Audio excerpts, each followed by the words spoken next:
Welcome to our channel. Today we how to restore Firebase storage rules for file uploads, beginner guide step by step clearly. Open your Firebase console in your web browser. Select the project you want to work on from the Firebase dashboard. In the left-hand menu, navigate to the storage section. Click on rules located at the top of the storage page.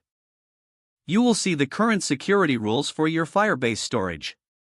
To restore default rules, you can refer to the Firebase documentation for the latest version.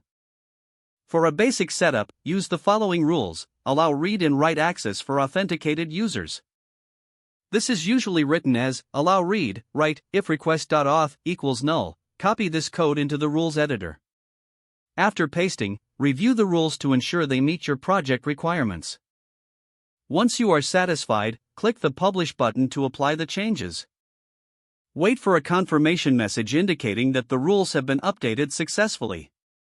Test your file upload functionality to ensure that the new rules are working correctly. If you encounter issues, revisit the rules and make adjustments as necessary. Always refer to the Firebase documentation for best practices regarding security rules. Document any changes you make for future reference. That's it. You've successfully restored your Firebase storage rules for file uploads. If the page does not load, refresh the browser or try again in a private or incognito window. Make sure you are using the correct email address, then retype it carefully to avoid small typos. If your password is not accepted, use the reset option and create a new strong password you can remember. Check your spam folder for verification or security emails, then complete any requested confirmation steps. Enable two-factor authentication if available to improve account security and reduce unauthorized access risk. After signing in, review your profile details so your contact information and settings are accurate and current.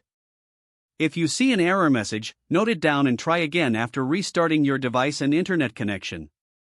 Log out when you finish, especially on shared devices, to keep your account and payment information secure. If the page does not load, refresh the browser or try again in a private or incognito window. Make sure you are using the correct email address, then retype it carefully to avoid small typos. If your password is not accepted, use the reset option and create a new strong password you can remember. Don't forget to like this video and subscribe to our channel for more step-by-step tech guides.